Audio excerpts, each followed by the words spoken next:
সম্পদম প্রজাচ্ছতি গুরু প্রেত বৈকুণ্ঠম যোগে দুর্লভম।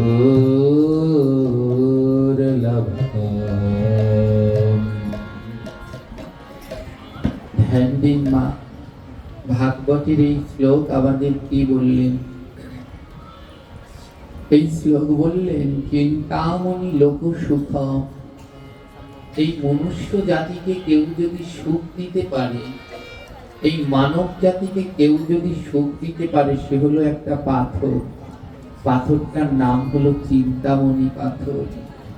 এই মানব জাতির কাজ কি? শুধু চাই চাই, একটা জিনিস চায়, সেটা পাওয়া হলে আবার আরেকটা চাই। ছিল কুড়ে ঘর, প্রভু যেন একটু টিনের বেড়া হয়। যেই টিনের বেড়া হলো, প্রভু যেন একটু বিল্ডিং হয়। যেই বিল্ডিং হলো, প্রভু যেন ফ্ল্যাট বাড়ি হয়। শুধু একের পর এক চাওয়া, একের পর এক চাওয়া। বলে এই চাওয়া পাওয়া যুক্ত মনুষ্য জাতিদের কেউ যদি সুখ দিতে পারে, তাহলে সে হলো একটা পাথর। পাথরটার নাম হলো চিন্তামণি পাথর। কি পাথর? আপনারা পরশ পাথরের নাম শুনেছেন? পরশ পাথরের কাজ কি? পরশ পাথরের কাজ ওগুলো রাখো, আবার আসছেন না, কাজে দিতে হবে, দিতে হবে না, আরো রয়েছে না, সব দিও না। এবারে চিন্তামণি পাথর, ধ্যান দিন। পরশ পাথরের কাজ কি? পরশ পাথর কি করে? লোহার সাথে লাগালে লোহাটা সোনা হয়ে যায়। বড় মূল্যবান পাথর না? ওর থেকে একটা দামি পাথর আছে, ওর নাম হলো চিন্তামণি। পরশ পাথর তো লোহার সাথে লাগাতে হয়, আর চিন্তামণি পাথরটা এত দুর্লভ, ওটাকে বুকের মধ্যে নিয়ে চিন্তা করবেন। চিন্তামণি পাথর যার কাছে আছে, বুকে নিয়ে চিন্তা করবে আমার 20 কেজি সোনা লাগবে, সঙ্গে সঙ্গে 20 কেজি স্বর্ণ হাজির। এই পাথরটার নাম হলো চিন্তামণি। এই পাথর যার কাছে থাকে তার আর কোনো অভাব আছে? তাই গ্রন্থের এই শ্লোক বললেন চিন্তামণি লোক সুখম। এই লোকদের, এই মানুষদের যদি কেউ সুখ দিতে পারে, তাহলে সে হলো এই চিন্তামণি পাথর।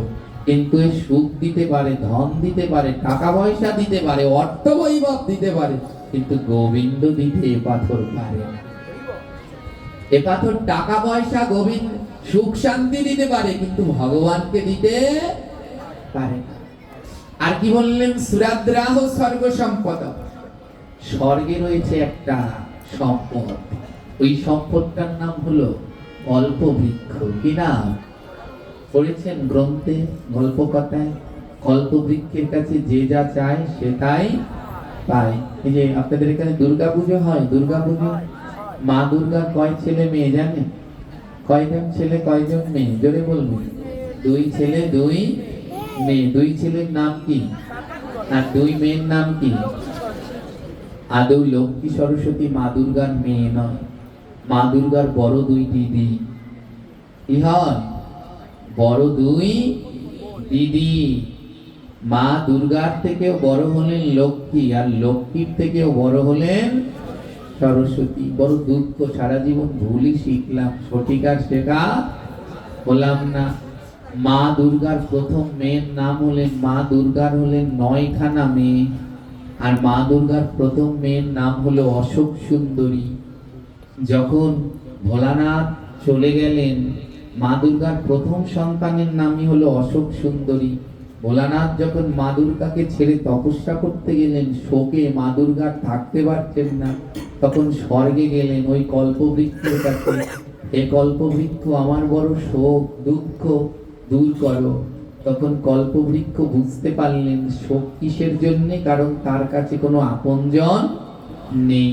তখন কল্পবৃক্ষ মা দুর্গাকে একটি কন্যা প্রদান করলেন। এই কন্যার নাম হলো অশোক সুন্দরী। ইনি কিসের দেবী জানেন? রান্না করার আগে কি বলেন? কি বলে রান্না করলে রান্না ভালো হয়? অন্নপূর্ণা রান্নার দেবী না, তিনি হলেন পরিপূর্ণতার দেবী।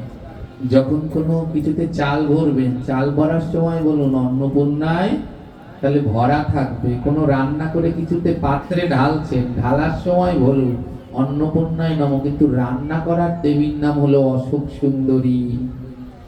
যখন রান্নার ভিতরে লবণ দিতে হয় তখন বলতে হয় অশোক সুন্দরী নম। গণেশের যখন মস্তক ছেদন করছেন তখন মা দুর্গার কন্যা অশোক সুন্দরী লবণের ভিতরে গিয়ে প্রবেশ করে। তাই রান্নার স্বাদ কোনটাই কন্ট্রোল করে? লবণ। একটু কম হলেও গন্ডগোল, বেশি হলেও। তাই রান্নার দেবী হলেন মাতা অশোক সুন্দরী, যার নাম করে লবণ দিলে রান্না কোনো সময় খারাপ হয় না। ইনি হলেন এই কল্পবৃক্ষের কাছে যে যা চায় শেষ তাই পায়।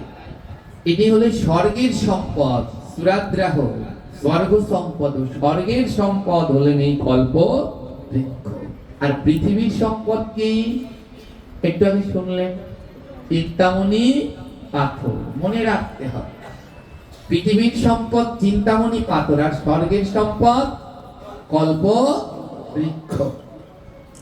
এই কল্প বৃক্ষ এর কাছে টাকা পয়সা, এই কাছে স্বর্গের দেবতারা যে যা চায় সব পায়। চিন্তামণি পাথরের কাছে পৃথিবীর মানুষ যে যা চায় সব পায়। কিন্তু এই দুটো জিনিস গোবিন্দ দিতে পারে না। চিন্তামণি পাথরও ভগবানকে দিতে পারে না, আর কল্পবৃক্ষ গোবিন্দকে দিতে, বলে গোবিন্দকে কে দিতে পারে? পরের লাইনে বলল প্রজসতি গুরু প্রীতম। বলে গোবিন্দকে দিতে পারে কে জানো? প্রজসতি গুরু প্রীতম বৈকুণ্ঠম যোগী দুর্লভম। ওই যোগীগণ, মুনি ঋষিগণ বৈকুণ্ঠে যাওয়ার জন্য দুর্লভ ধন। যোগী মুনি ঋষির বড় দুর্লভ ধন হলো তারা সারাদিন ধ্যান তপস্যা করে। কেন? বৈকুণ্ঠে যাবে বলে। সেই বৈকুণ্ঠে যাওয়ার দুর্লভ ধন যদি জগতে কেউ দিতে পারে সে হলো প্রযোজ্যতি গুরু প্রীত।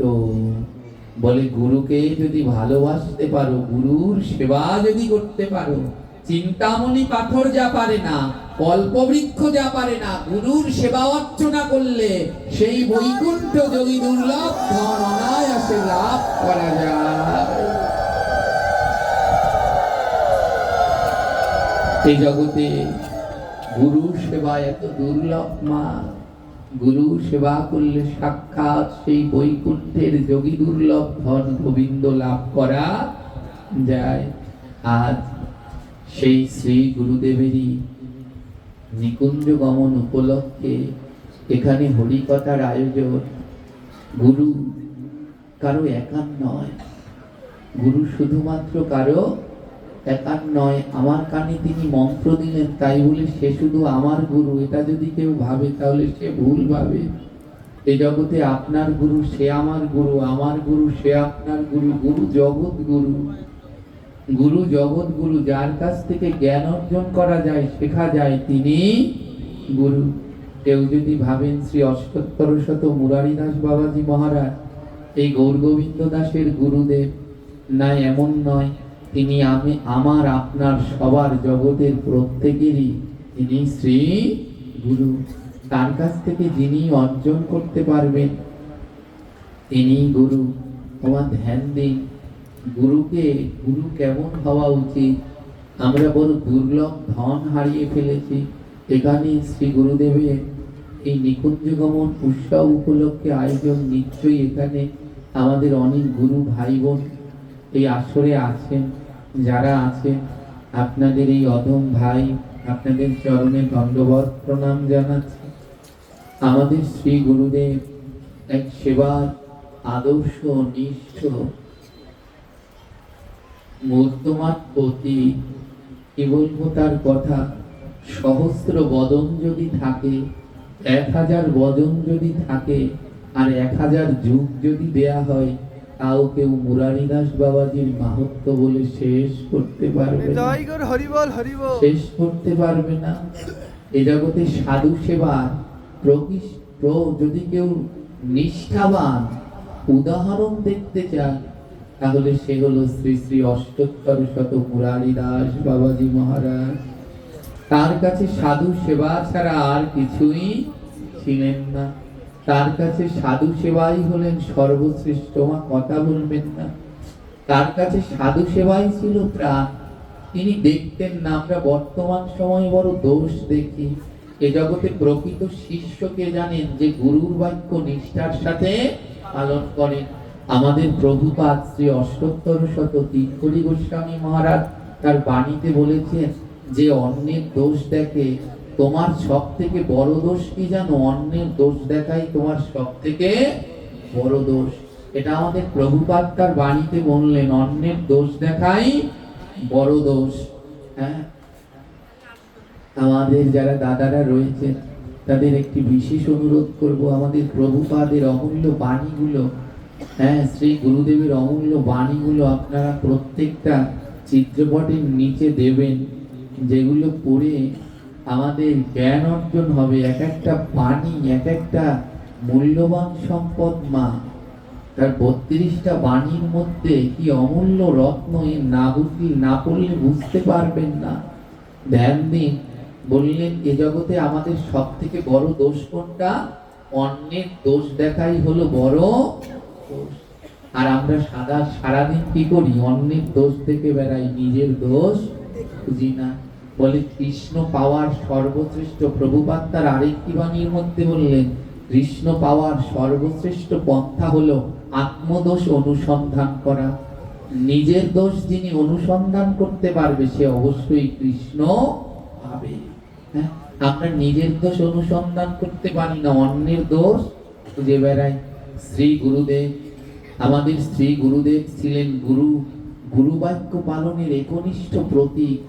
কোনোদিন কারো দোষ দেখতেন না, কোনোদিন কারো দোষ দেখতেন না। এরপরে যিনি আসবেন, এরপরে যিনি এখানে হরিকথা বলতে আসবেন, তিনি আমাদের জ্যেষ্ঠ গুরু ভ্রাতা শ্রী গুরুদেবের প্রথম দিককার শিষ্য শ্রী অষ্টোত্তর শত নিত্যানন্দ দাস বাবাজি মহারাজ।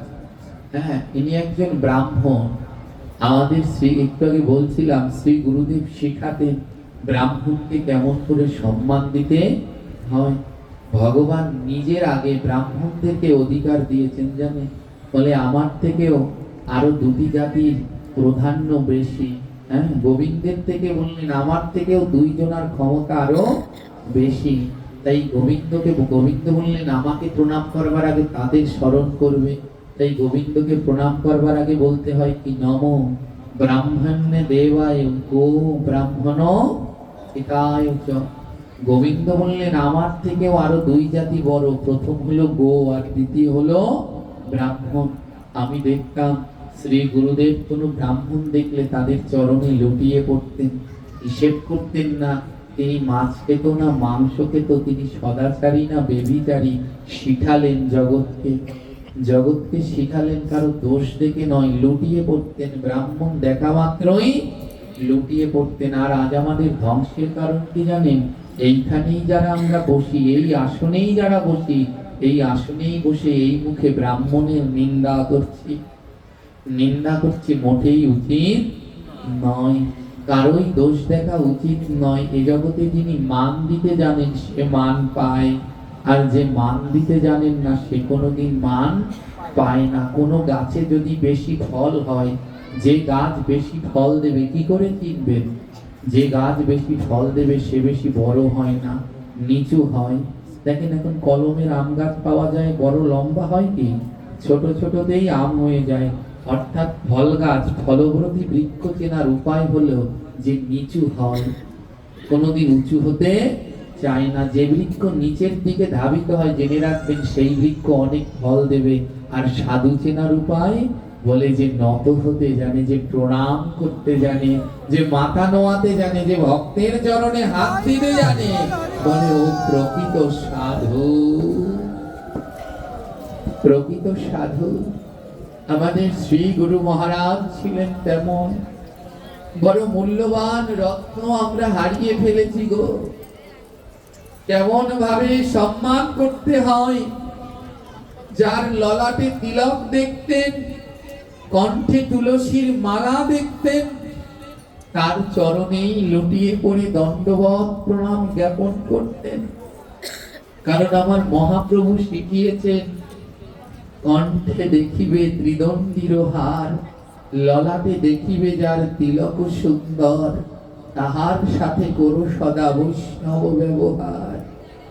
শ্রী গুরুদেব তাই করতেন, যার কণ্ঠে ত্রিদণ্ডী তুলসীর মালা দেখতেন, ললাটে তিলক দেখতেন, গুরুদেব এক মুহূর্ত সময় নষ্ট করতেন না, তার চরণে প্রণাম করতেন। এই তো হলেন মহতের লক্ষ্য। মহাপ্রভু শিক্ষা অষ্টকমে বললেন, এই জগতে বৈষ্ণব চিনবে কি করে? তৃণদপি শুনিতেন তরুরবি সহিষ্ণুনা অমানিনা মানদেনা কীর্তনিয়া সদা হরি। তোমার এই গুণ আমাদের শ্রী গুরুদেবের মধ্যে যারা তার সঙ্গ করেছেন তারা জানেন। প্রথমটা তৃণদপি শুনিছে না, বলে এই জগতে যিনি প্রকৃত আমার গোবিন্দের সেই দাস, তৃণদপি শুনিছে না, সে তৃণের থেকেও নিচু হয়। এত বড় বৃন্দাবনের একজন মহাত্মা, সেই কুম্ভ মেলার যিনি এত বড় দায়িত্ব পালন করতে শত শত হাজার হাজার লক্ষ লক্ষ ভক্তবৃন্দ যাকে দর্শন করবার জন্যে বসে থাকতেন, দেখুন ওই গায়ে এক টুকরো কাপড়, সাধারণ পোশাক, কোনো আমাদের মতো দামি পোশাক নয়, একটা কাটাই পেতে নিচে শুয়ে থাকতেন। আর প্রসাদ সব ভক্তরা পাওয়ার পরে তিনি যদি কিছু থাকতেন তাহলে পেতেন। হ্যাঁ, তৃণদপি শুনিছ না, তৃণের থেকেও তিনি নিচু। হ্যাঁ, অমানিন মানদেন, যে তাকে মান দেয় না তাকেও মান দিলেন। শুনুন, আমি হলাম শ্রী গুরুদেবের যতজন শিষ্য রয়েছেন, আমার শ্রী গুরুদেবের যতজন সন্তান রয়েছেন, তার মধ্যে অধম অযোগ্য সন্তানটা হলাম আমি। আজ আপনাদের মাঝে এসেছে, এই অযোগ্যকে সংশোধন করতে শুধু কেবলমাত্র আপনারাই পারেন। এই অযোগ্য কেবলমাত্র সংশোধন হবে আপনাদের চরণ ধুলার কৃপার গুণে।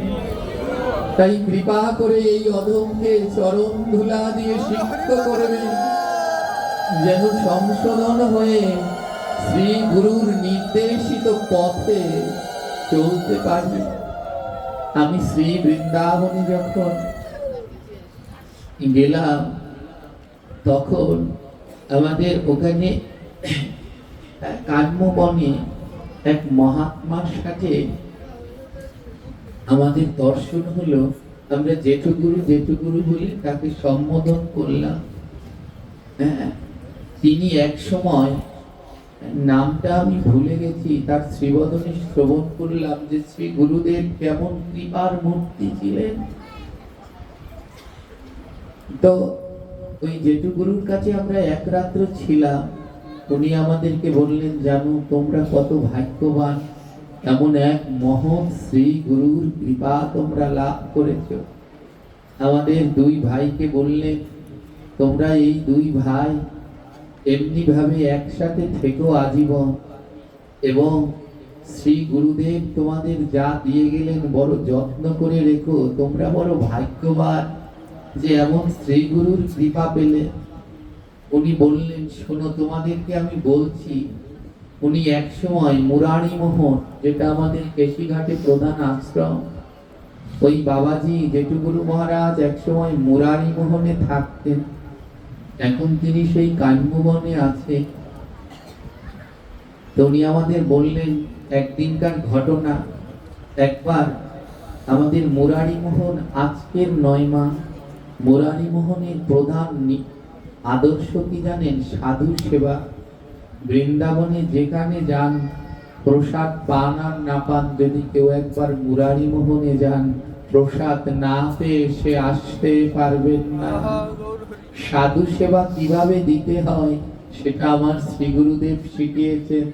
শ্রী গুরুদেব বলছেন, আর কিছু মুরারি মোহনে যারা রয়েছেন তাদেরকে বলছে, তোরা আর কিছু করিস আর না করিস, এই মুরারি মোহনে যেই ভক্ত আসে, এই বৃন্দাবনে মুরারি মোহনে যারা আসে, তারা যেন কোনোদিন অভুক্ত না যায়, সবাই যেন গোবিন্দের প্রসাদ পেয়ে যায়। প্রসাদ না পেয়ে যেন কেউ যায় না। এই জীবনের ধর্ম কি জানেন? সত্য, সেবা, নীতি, ধর্ম, জীবনের এই চার কর্ম। সদা সত্য পথে চলো, নীতিটা ঠিক রাখো, সত্য সেবা, ভক্ত সেবায় নিজেকে নিযুক্ত রাখো, সত্য সেবা নীতি, নীতিটা ঠিক রাখো, আর ধর্ম পালন করো। ধর্ম কি? জীবে দয়া নামে রুচি বৈষ্ণব সেবন, ইহা বিনা ধর্ম নাই শোনো শোনা। তখন বলে তাই জীবনের এই চার কর্ম, সত্য, সেবা, নীতি, ধর্ম, জীবনের এই চার কর্ম, এই চারটা কর্ম যিনি পালন করে তিনি আর যা হোক মানুষ হতে পারবে। আমাদের সেই জেঠুগুরু মহারাজ বললেন, শোনো বাবা, একদিনের ঘটনা। বৃন্দাবনে আজ থেকে সাধুদের নয়, ওমা এখনো যাবে। এই ভক্তি পথে আসলে, এই সাধু পথে আসলে মা বড় কষ্ট হলো শেষ জীবনটায়। এমন এক জগৎ, যতদিন রথ আছে ততদিন সবাই ভালোবাসে। সে সাধু হোক আর সংসার হোক, এই সংসারে যতদিন খাটতে পারবেন ততদিন ছেলে পুত্র বধূ সবার ভালোবাসা পাবেন। যেদিন আর খাটতে পারবেন না, কাদের ভালোবাসা পাবেন না। আবার এই ভক্তি জগতে যারা নেমে যাবেন, যতদিন কথা বলতে পারবেন, গানের কণ্ঠটা আছে, ততদিন আপনার ডাক আছে। যেদিন এগুলো ফুরিয়ে যাবে সেদিন আর আপনারও কেউ ডাকবে না। বৃদ্ধ বয়সে সাধুদেরও কেউ মন্দিরে রাখতে চায় না, বলে এরা এখন আর দুটো থালাও ধুতে পারে না, দুটো থালাও ধুতে পারে না, কেউ রাখতে চায় না। কিন্তু যাদের কোনো ঠাঁই নেই বৃন্দাবনে, তাদের জন্য রয়েছে শ্রী রাধা মুরারি মোহন সেবা কুঞ্জ। যাবেন মা, ব্রজে গেলে অবশ্যই যাবেন, গিয়ে দেখবেন কত অগণিত বৃদ্ধ সাধুরা ওখানে বসে রয়েছে, তিন বেলা প্রসাদ পাচ্ছেন আর হরিনাম জপ করছেন। কোনো ঠাঁই নেই। বলে শ্রী গুরুদেব বললেন, যাদের কোনো জায়গায় নেই তোমরা যেন এখান থেকে তাদের তাড়িও না। তো একবার রাধা মুরারি মোহনে এমনি অগণিত তখন সাধু, ওই জেঠুগুরু বললেন, বাবা তখন মুরারি মোহনে অনেক সাধু থাকতেন। তো একবার ওই কেশিঘাটে যারা সুইপার আছে, যারা ময়লা পরিষ্কার করে, ওনারা সবাই মিলে একটা ধর্মঘটের ডাক দিলেন। কোনো একটা কারণে ওনারা কোনো ময়লা পরিষ্কার করবেন না। এমন সময় মুরারি মোহনের বাথরুমটা, ধ্যান দিন কত বড় মহাত্মা না হলে এমন হয় কি, এমন সময় মুরারি মোহনে যে বাথরুম, যে পায়খানা রয়েছে, ওটা ভরে গেছে, বিষ্ঠায় গর্জে ভরে গেছে। এবারে এমন সময় ভরে গেছে যে কোনো ওই যারা পরিষ্কার করে ওদেরকে কোনো পাওয়া যাচ্ছে না। ওনারা ধর্মঘট ডেকেছেন, আমরা করব না, হ্যাঁ করব না। এবার ওখানে যারা সাধু ছিলেন, বাবা ডাকলেন, আসো আসো, আমরা কোনো তো কাউকে পাওয়া যাচ্ছে না এগুলো পরিষ্কার করবার জন্য, বর্জ্য পরিষ্কার করার জন্য কাউকে পাওয়া যাচ্ছে না, আসো আমরা সবাই মিলে পরিষ্কার করি। সবাই নাকে হাত দিয়ে চলে গেলেন। মাথা খারাপ, বাথরুম পরিষ্কার করবো, পৃষ্ঠা বজ্র পরিষ্কার করবো, হ্যাঁ পারবো না। সবাই মুখের উপরে বলে দিলেন, বাবা আমি পারবো না, ওটা নিকৃষ্ট কাজ, ওটা আমি করতে পারবো না। ওটা কি কোনোদিন সাধুরা করে? কারো বজ্র কারো দিন সাধুরা পরিষ্কার করে, আমরা পারবো না। সবাই বলে বলে চলে গেলেন। মুরারি বাবা দেখলেন, মুরারি বাবার দুই নয়নে জল।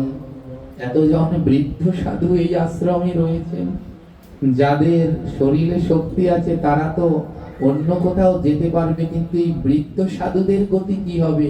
একটা মাত্র এই বাথরুম পায়খানা রয়েছে, আর তো কোনো বাথরুম নেই। সবাই চলে গেলেন। রাত্রবেলায় বাবাজি ডাকলেন, আমরা কাল সকালে সবাই মিলে পরিষ্কার করব, কিন্তু কেউ রাজি হলেন না। সবাই চলে গেলেন, পারবো না বাবা, পারবো না, ও কাজ পারবো না। একদিন না খাইয়ে রাখেন, কিন্তু বাথরুম পরিষ্কার করতে পারবো না। সবাই চলে গেলেন। আর সবাই যখন চলে গেলেন, ঘুমিয়ে পড়লেন। মুরারিদাস বাবাজি মহারাজ একটা গামলা আর একটা কোদাল নিয়ে নিজে মাথায় করে ওই বিষ্ঠা বজ্রগুলো পরিষ্কার করতে লাগলেন। নিজে একটি কোদাল আর গামলা নিয়ে সেই বজ্র, সেই বিষ্ঠাগুলো নিজে বাবা পরিষ্কার করতে লাগলেন। সারা রাত ধরে বাবা হরিনাম করলেন, আর এই বিষ্ঠা, সেই বাথরুম সারা রাত ধরে পরিষ্কার করলেন। সকালবেলা যখন সবাই ঘুম থেকে উঠলেন আর যখন সবাই বাহ্যক্রিয়া করতে যাবেন, গিয়ে দেখছেন বাবা সারা রাত ধরে সেই বাথরুম পরিষ্কার করে সেই কোদাল আর গামলা নিয়ে যমুনায় স্নান করতে যাচ্ছেন।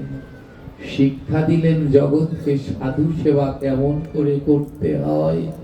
জগতে বড় সাধু হতে গিয়ে যেন ভুলে যেও না সাধু সেবা।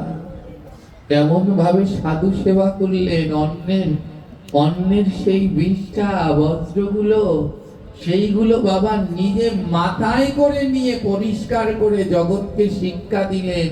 এই হলো সাধু সেবা। বলে সাধু সেবা করলে এমনি ভাবে করো, কারো দোষ দেখো না। এ জগতে যত পারো নিচু হও, উঁচু হওয়ার চেষ্টা করো না। উঁচু হলে গোবিন্দ পাওয়া যায় না। এই হলো শ্রীল মুরারি দাস বাবাজি মহারাজ। তাই বললেন তৃণোদপি সুনিচেন তরুরবি সহিষ্ণু না অমানিন মানদেন। কেউ যাকে মান দেয় না তাকেও বাবা মান দিয়ে শিক্ষা দিলেন, এমনি ভাবে জগতে সাধু সেবা করে যাও। আর আমরা কিছুই করতে পারলাম না, এ জীবন শুধু বিফলেই চলে গেল। তাই বাবার জীবনী থেকে প্রত্যেকটি জিনিস অমূল্য শিক্ষা, প্রত্যেকটি জিনিস অমূল্য শিক্ষা। এই জগতে কখন আমরা পাবো সদ্গুরুর কৃপা? কখন আমরা সদ্গুরুর কৃপা পাবো? যখন নিজে অদম হতে পারবো। এই কথাটুকু বলি আমি আমার আলোচনার বিশ্রাম দেব। জিনিসটা যারা আছেন দাদাকে নিয়ে আসুন, নির্মল দাকে আনার ব্যবস্থা করুন। আর এইটুকু বলেই আমি আমার আলোচনায় বিশ্রাম যাব। তারপর আপনাদের দাদা হরি কথা শ্রবণ করাবেন। কখন আমরা দাদা আধা ঘন্টা করবে তো, তাকে নিয়ে আসুন। তো কি করলেন দেখুন, এ জগতে কখন সদ্গুরুর কৃপা পাওয়া যায়। আমার সদ্গুরুর কৃপা কখন পাওয়া যায়? ধ্যান দিন, সদ্গুরুর কৃপা। আপনারা কবি গান শুনেন? কবি গান, এই যতজন কবি গান গায়, এমন একজনের কবি গান, এক কবি গায়কের নাম বলতে পারেন যেনার নাম বললে সবাই চিনবে ভারত বাংলাদেশ? একজন কবি গানের বলুন। হ্যাঁ, বা প্রথমেই নামটা উঠে গেছে কি? অসীম সরকার, যার কবি গান সবাই কম বেশি শুনেছেন। তিনি যা আচরণ করুন, তিনি যা খাক যা করুন, সে আমার দেখার বিষয় নয়, কিন্তু সনাতন ধর্মের জন্য তো তিনি লড়েন, ঠিক কি না? তিনি সনাতন ধর্মের জন্য লড়ছেন। তিনি কোনো কাউকে ছাড় দিয়ে কথা বলেন না। সনাতন ধর্মের পক্ষে তিনি বলেই যাচ্ছেন, এই বাংলায় সনাতন ধর্মাবলম্বীদের উপর অত্যাচার হচ্ছে, কেউ কিছু বলছে না, কিন্তু ওই বাংলায় বসে তিনি সরব। তারই বিরোধী দলের নেত্রী মমতা, হ্যাঁ কি বন্দ্যোপাধ্যায় না মুখার্জি, কি জানি, মুখার্জি, তার নামে কোনো এক এই বাংলায় কোনো এক হুজুর খুব খারাপ একটা কটূক্তি করলো, কিন্তু তার দলের কেউ বলল না, কিন্তু অসীম সরকার তার প্রতিবাদ করেছেন। দেখেছেন ভিডিওটা? তো তিনি একজন প্রতিবাদী কণ্ঠস্বর কবি, চরণ কবি। এই কবি যারা চরণ কবি হয় এরা কোনো সময় ভয় পায় না, এরা কোনো কিছুতে কোনো সময় ভয় পায় না। এরা হলেন গিয়ে অনেক সাহসী, এদের কোনো ভয় নেই। এবং এই অসীম সরকারের কীর্তন যারা শুনেছেন, এরা কিন্তু খাতায় লেখে না, হ্যাঁ, ওই আসরে গিয়ে তালে তালে গাইতে থাকেন। একটা ছন্দ, একটা তাল কোনো সময় ভুল হয় না। আমরা পারবো এগুলো? পারবো না। কারণ কি জানেন, এগুলো পারার জন্যেও গুরু কৃপার দরকার আছে। গুরু কৃপা না হলে কোনোদিন সম্ভব। এই অসীম সরকারের গুরুদেব কে ছিল জানেন? এই অসীম সরকারের গুরুদেব ছিল ভবা পাগলা। অসীম সরকারের গুরুদেব ছিল ভবা পাগলার নাম শুনেছেন? ভবা পাগলা একজন সাধক। একটা ছবি দেখেছেন, ভারতবর্ষের সাধক সাধিকা কয়জন থাকে ওই ছবিটার মধ্যে? কতজনের ছবি আছে? একটা ছবির মধ্যে সব সাধুদের ছবি আছে, দেখেছেন? ৭৬ জন। কতজন? আর তার মধ্যে একজন হলেন ভবা পাগলা। হ্যাঁ, গান লিখেছিলেন। কয়টা গান জানেন? ৮৬,০০০ গান। কত গান লিখেছে? কল্পনা করতে পারেন? যাবেন অম্বিকা কালনায় গিয়ে একবার দর্শন করবেন। অম্বিকা কালনায় সেই ভবা পাগলার আশ্রম রয়েছে। তিনি যে বাথরুমটায় যেত, মানুষ সেই বাথরুমটাও দেখতে যায়। বাথরুমের মধ্যে বসেও ১৫,০০০ গান লিখেছেন। হ্যাঁ, অনেকেই জানেন না, কিন্তু তার গান শুনেননি, ভবা পাগলার গান শুনেননি এমন কেউ নেই। হ্যাঁ, তার কত অমৃত অমৃত গান আছেন। ছিলেন মাতৃ সাধক, কিন্তু কত সুন্দর গান লিখেছেন। এখনো সে বৃন্দাবনে বাঁশি বাজে রে, এখনো সে বৃন্দাবনে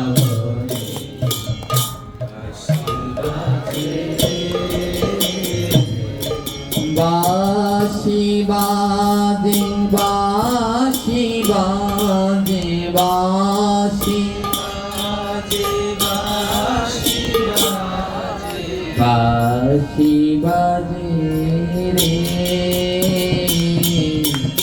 এখনো সে বৃন্দাবনে বাঁশি বাজে রে, এখনো সে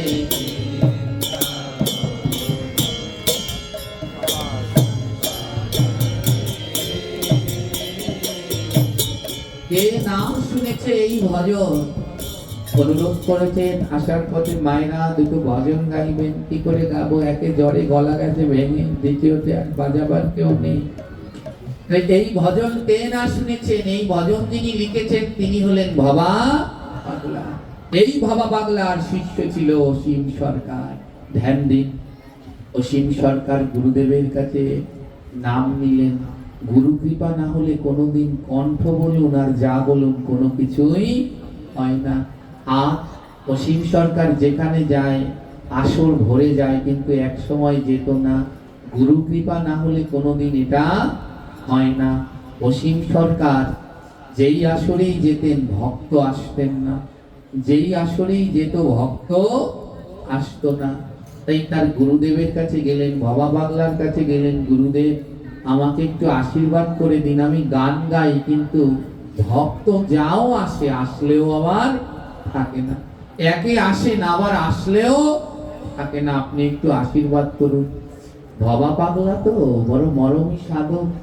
হ্যাঁ, বললেন কি, এই শালা গান গাবি তুই আর আশীর্বাদ করবো আমি? যা, বেরিয়ে যা।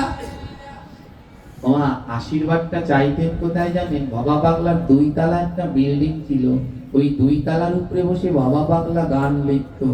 আর আশীর্বাদ চাইতেন শিষ্য ১ তলায় বসে। কয় তলায় বসে? নিচে, নিচে বসে আশীর্বাদ চাইতেন। আর গুরুদেব থাকতেন কয় তলায়? ২ তলার উপরে থাকতেন। এমনি করে অসীম সরকার আসতেন আর ভবা পাগলা তাড়িয়ে দিতেন। একবার আর ২ বার নয়, কতবার আসলেন আর কতবার তাড়িয়ে দিলেন। হ্যাঁ, আজ অসীম সরকার মনে মনে সিদ্ধান্ত নিলেন, আজ গুরুদেবকে এমন ভাবে ধরবো, আজ আর ছাড়বো না। আজ এমন ভাবে ধরবো, আজ আর ছাড়বো না। প্রতিদিন নিচতলায় বসে গুরুদেবকে ডেকে বলি, গুরুদেব আশীর্বাদ করুন, গুরুদেব আশীর্বাদ করুন। কিন্তু আজ আর নিচতলায় বসে না, আজ একেবারে ২ তলায় উঠবো। এবার গুরুদেবও মনে মনে বলছে, প্রতিদিনও আসে, হ্যাঁ প্রতিদিনও আসে, আমি উপরে থাকি, ওর সাথে একটু দেখাও করি না, আজ আমি ওর সাথে একটু দেখা করব। গুরু 2 তলা থেকে নামছে আর শিষ্য নিচতলা থেকে উঠছে। ওমা 2 তলা বিল্ডিং এর নিচ থেকে নামার সময় দেখবেন একটা মধ্যখানে একটা প্ল্যাটফর্ম থাকে না, একটা বড় জায়গা থাকে না, একতলা থেকে ওঠার সময় একটা মধ্যখানে জায়গা থাকে সমান। কি হলেন জানেন? গুরু নেমে আসলেন আর শিষ্য উঠলেন, দুজনার দেখা হলো ওই সমান জায়গাটায়। শিক্ষা কি জানেন? গুরু যদি উপরে থাকে আর শিষ্য যদি নিচে থাকে, কোনোদিনই গুরু শিষ্যের কৃপা, যখন ওই সমান সমান এক মন হয়, এক মন এক জায়গায় আসতে পারলে, তখনই শিষ্যের সেই অপার করুণা কৃপা লাভ হয়ে যায়। আজ গুরুর সাথে দেখা হলো সেই সমান জায়গায়। এতদিন গুরু ছিল উঁচুতে, শিষ্য ছিল, আজ দেখা হয়ে গেল সমান জায়গায়। সমান জায়গায় দেখা হয়ে গেল। আর যেই না দেখা হয়ে গেল, অসীম সরকার কিছু বলার আগেই ভবা পাগলা কাশতে শুরু করেছেন। কাশতে শুরু করেছেন আর কাশতে কাশতে মুখের মধ্যে কফ এসেছে, কতগুলো কফ এসেছে। দেখুন কখন সদ্গুরুর কৃপা হয়। হ্যাঁ, মুখের মধ্যে কফ চলে এসেছে, এবার কাশতে কাশতে কফ চলে এসেছে। এবার গুরুদেব কাশছে, শিষ্য দাঁড়িয়ে আর থাকবে না, গুরুদেব শিষ্য গিয়ে জড়িয়ে ধরেছে, অসীম সরকার গিয়ে জড়িয়ে ধরেছে। এই অসীম সরকার আজও আছে। এই যে অসীম সরকারের কীর্তন শুনছেন তার কথা বলছি। অসীম সরকার গিয়ে জড়িয়ে ধরেছেন, কাশতে কাশতে কফ উঠেছে। গুরুদেব একটু পরীক্ষা করছেন। বাবা পাগলা বললেন, অসীম একটা পাত্র নিয়ে আয়, আমার কফ উঠেছে, আমি থুথু ফেলবো, একটা পাত্র নিয়ে আয়, একটা পাত্র নিয়ে আয়, থুথু ফেলবো। অসীম সরকার বললেন, কোন পাত্র আনবো বাবা? গুরুদেব বললেন, এই আশ্রমের সব থেকে নিকৃষ্ট পাত্রটা আনবি। যেই পাত্রটা কোনো কাজে লাগে না, সব থেকে নিকৃষ্ট পাত্রটা আনবি, আমি থুথু ফেলবো, আমি এখানে বসি, যা তুই পাত্রটা নিয়ে আয়। অসীম সরকার দৌড়ে রান্নাঘরে গেলেন, রান্নার ঠাকুরকে বললেন, এখানে নিকৃষ্ট পাত্রটা কোথায়? ঠাকুর দেখিয়ে দিলেন, ওই যে ভোগের ফুটো বাটি। ওই বাটিটা ভোগের ছিল, এক সময় গোবিন্দের ভোগে লাগতো, এখন ফুটো হয়ে গেছে, তাই এখন আর ভোগে লাগে না, ওটা নিকৃষ্ট, ওটা নিতে পারেন। ফুটো বাটিটা অসীম সরকার হাতে নিয়ে ভাবলেন, হায় রে, একদিন তো আমিও এমন হয়ে যাব। যতদিন ওই বাটিটা ভালো ছিল, ভোগে লেগেছিল, আজ ফুটো হয়ে গেছে বলে লাগছে না। শিক্ষা, হে কৃষ্ণ ভক্ত, যতদিন এ দেহে শক্তি থাকবেন সবার সেবায় লাগবেন। যেদিন আর লাগবে না, ওই ফুটো বাটির মতো রান্নার এক ঘরে এক কোনায় ফেলে রাখবে, সেদিন আর সেবায় লাগা হবে না। ফুটো বাটিটা হাতে নিয়ে অসীম সরকার বলছে, এ তো নিকৃষ্ট নয়, এ তো নিকৃষ্ট নয়। এ যদি নিকৃষ্ট হবে তাহলে এতদিন কেন গোবিন্দের ভোগ মন্দিরের সেবায় লাগলেন? আরেকজনকে ডেকে বললেন, এই ফুটো বাটির থেকে নিকৃষ্ট আছে? বলে, হ্যাঁ আছে। ওই যে আমরা ময়লা ফেলাই, ময়লার বালতিটা নিতে পারো। ময়লার বালতিটা যখন অসীম সরকার হাতে নিলেন, মনে মনে ভাবছে, আরে এই ময়লার বালতিও কত ভাগ্যবান, শ্রী গুরুদেবের আশ্রমে বাস করে। তোমার এই জগতে সেবারও ভাগ্যবান যে গুরুর পাশে থাকতে পারে, গুরুর সেবায় লাগতে পারে। যে সেই শিষ্য বড় ভাগ্যবান যে সদা সর্বদা শ্রী গুরুর সেবায় লাগছে। সেই ময়লা ফেলার বালতিটা হাতে নিয়ে বলছেন, এই বালতিটাও কত ভাগ্যবান, গুরুর আশ্রমে বাস করছেন, গুরুর সেবায় লাগছেন, নানা বালতিটাও নিকৃষ্ট নয়। এমনি করে অনেকক্ষণ ধরে আশ্রমে নিকৃষ্ট কিছু খুঁজলেন, কিন্তু কিছু পেলেন না। কিছুক্ষণ পরে গুরুদেবের কাছে গিয়ে দাঁড়ালেন। গুরুদেব জিজ্ঞেস করলেন, কিরে অসীম, নিকৃষ্ট এই আশ্রমের সব থেকে অধম পাত্রটা পেয়েছিস? আমি থুথু ফেলাবো, অধম পাত্রটা পেয়েছিস? যারা ওখানে ছিলেন সবাই বলছে, আর অসীম সরকারের কৃপা হবে না, দেখো খালি হাতে এসেছে, কোনো অধম পাত্র নিয়ে আসতে পারেনি। কিরে, গুরুদেব জিজ্ঞেস করেছে, কিরে এই আশ্রমের সব থেকে নিকৃষ্ট অধম পাত্রটা পেয়েছিস? দে, আমি থুথু ফেলাবো। অসীম সরকার হাঁটু গেড়ে বসে বললেন, গুরুদেব বলল, বসে বললি যে অধম পাত্রটা পাসনি। অসীম সরকার দুটো হাত জোর করে হাঁ করলেন, এরকম করে মুখটা হাঁ করলেন। গুরুদেব বললেন, এটি এমনি করে হাঁ করলি কেন? অসীম সরকার বললেন, গুরুদেব, আমি ঘুরে ঘুরে দেখলাম এই আশ্রমের ফুটো বাটিটা ও বড় ভাগ্যবান, এক সময় গোবিন্দ সেবায় লাগ। এই আশ্রমের ময়লা ফেলা বালতি ও বড় ভাগ্যবান, ও এখনো আশ্রমে বাস করছে। এই আশ্রমের সব থেকে অধম পাত্র হলো আমার মুখ, যেই মুখে আমি গোবিন্দের নাম করি কিন্তু মানুষে শুনতে চায় না, উঠে চলে যায়। আমি বেশাসনে বসি, যখন ওই হরি কথা বলি আমার এই বদনে কেউ হরি কথা শুনতে চায় না গুরুদেব। তাই আমি এই আশ্রম ঘুরে দেখলাম, আমার মতো অধম নাই রে।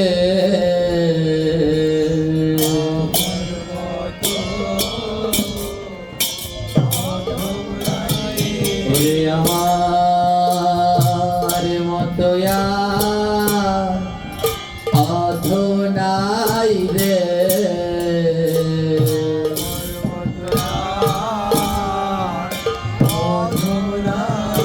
আমি ঘুরে দেখলাম সর্বক্ষণে আমার মতো অধম নাই রে।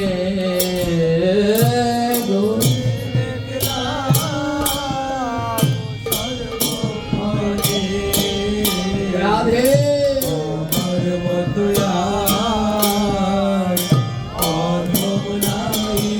গুরুদেব, আমি এই আশ্রমের সর্বখানায় কানায় ঘুরে দেখলাম, আমার মতো অধম নিকৃষ্ট এই আশ্রমে আর দ্বিতীয়টি নেই। হে গুরুদেব, আপনি ওই থুথু আর কপ আমার মুখে ফেলুন।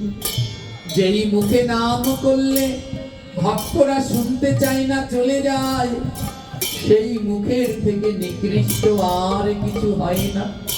ভবা পাগলার দুই নয়নে জল, বলে আরেকটু পরীক্ষা করে দেখি। ভবা পাগলা কি করলেন জানি, সেই থুথু কপ ওই অসীম সরকারের মুখের মধ্যে দিলেন। আর যেই না সেই থুথু কপ অসীম সরকারের মুখে দিলেন, আর গুরুর প্রসাদ বলে অসীম সরকার সেই থুথু কপ গিলে খেয়ে দিলেন। আর শিষ্যের হেন ভক্তি বিশ্বাস দেখে ভাবা পাগলার দুই নয়নে জল ঝরছে, আর দুটি হাত বাড়িয়ে দিলেন, বলে আয় রে আমার বুকে, আয় রে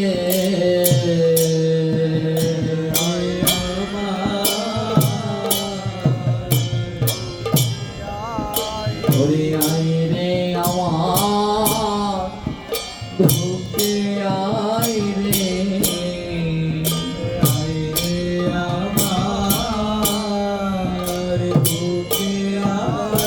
বলে একবার ভক্তে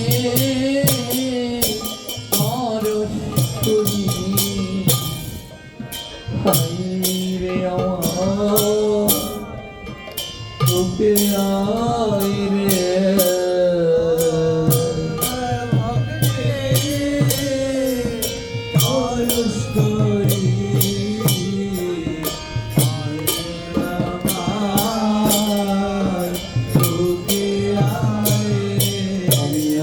ভক্ত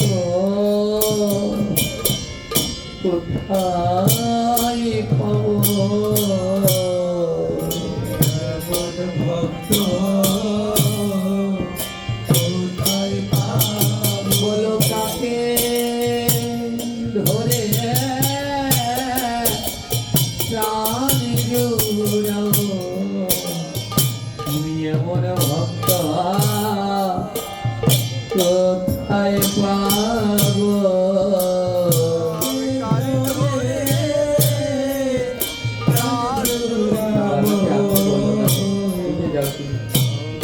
ভক্তি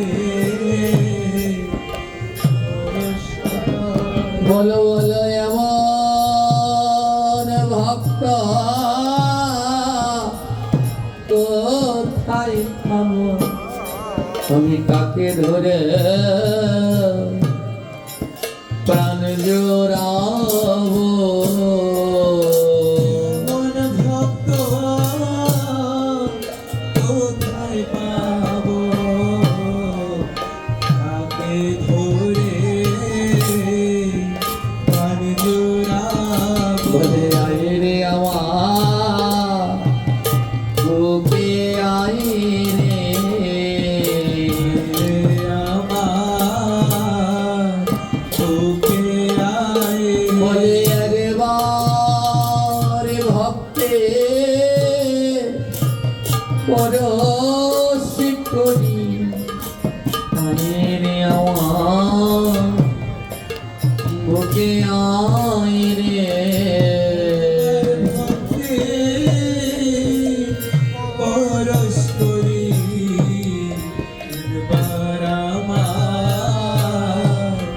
বুকে আয় রে। আমার মানব জীবন চলে যায় রে, মানব জীবন চলে যায় আমি রে। এমন দয়াল কোথায় পাবো, আমার মানব জীবন চলে যায় রে। এমন দয়াল কোথায় পাবো, মানব জীবন চলে যায় রে। তবে গুরু মতয়া দয়াল নাই রে, গুরুর মতয়া দয়াল নাই হে রে। কৃষ্ণ ভক্তগণ, এ জগতে অনেক দয়াল পাবেন, কিন্তু শ্রী গুরুর মতো দয়াল আর কোথাও পাবেন না। তাই যাদের শ্রী গুরুদেব সাক্ষাৎ রয়েছে, সময় থাকতে সেই সদ গুরুর সঙ্গ করো, তার অমৃতময় উপদেশ মানব জীবনে পালন করো। যেদিন আমার মতো বেলা হারিয়ে ফেলবে, সময় থাকতে মা ওই গুরুর পিছন পিছন ঘুরলাম না, আজ আর সেই মহতের সঙ্গ পেলাম না। তাই এ জগতে যেদিন যার সদ্গুরুর কৃপা হয়, সেদিনই তার মোক্ষ সাধন হয়। ভাবা পাগলা পরীক্ষা করে দেখলে, আর অসীম সরকার হা করে গুরুদেবের সেই থুথু কপ প্রসাদ রূপে গিলে নিলেন, মাথায় হাত দিয়ে বললেন, জানি অসীম সরকার, আজ থেকে তোর ওই কণ্ঠে তুই যা গাবি, ভক্তরা যদি দূরেও থাকে, তোর ওই কণ্ঠস্বর শুনলে হাজার হাজার ভক্ত বন্যার জলের মতো করে ছুটে আসবে।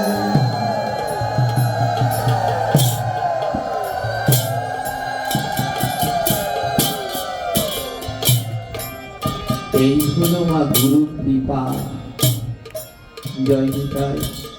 আমি আর বলতে পারছি না, এখন আপনারা দাদাকে নিয়ে আসুন, আমার শরীরটা ভালো না তো, গলা ধরে গেছে তো। এবার দাদা কিছু সময় বলুন আপনারা তাড়াতাড়ি। তারা আর সেই শিষ্য অসীম সরকার আর কোনো জায়গায় কোনোদিন বাঁচেনি। এই হলো মা গুরু কৃপা। তো কোনো জন্মে যদি এমন গুরু কৃপা হয়, তবে সেই জন্মে গৌর গোবিন্দ দুই লাভ করা যায়। এক জন্মে সদ্গুরুর কৃপা হয় না। ব্রহ্মাণ্ড ঘুরিতে ঘুরিতে কোনো ভাগ্যবান জীব গুরু কৃষ্ণ প্রসাদে পায় ভক্তিলতা বীজ। এক জন্মে নয় মা, ব্রহ্মাণ্ডটা ঘুরতে ঘুরতে কোনো এক জন্মে সদ্গুরুর কৃপা লাভ করা যায়। তাই যারা এই এমন হয়েছে, এই জন্ম যাদের ভাগ্য হয়েছে, তেমন সদ্গুরুর কৃপা হয়েছে। তাই আমরা সবাই মিলে, তেমনি আমাদের জ্যেষ্ঠ ধ্রুবতা, তিনিও একজন সদ্গুরু, আমরা সবাই মিলে তাকে স্বাগত জানাই। সুস্বাগতম গুরুদেব, সুস্বাগতম গুরুদেব।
এবার আপনাদের মাঝে শ্রী গুরুদেবের অমৃতময় কথা শ্রবণ করাবেন শ্রী অষ্টোত্তর শত নিত্যানন্দ দাস বাবাজি মহারাজ। তিনি দীর্ঘকাল সময় ধরে শ্রী গুরুদেবের সঙ্গ করেছিলেন। তিনি তার অমৃত মধুময় কণ্ঠে আপনাদের শ্রী গুরুদেবের সেই মধুময় অমৃত স্মৃতিময় হরি কথা শ্রবণ করাবেন। জয় নিতাই গৌর হরি বল। স্টার্টটা আগে দাও।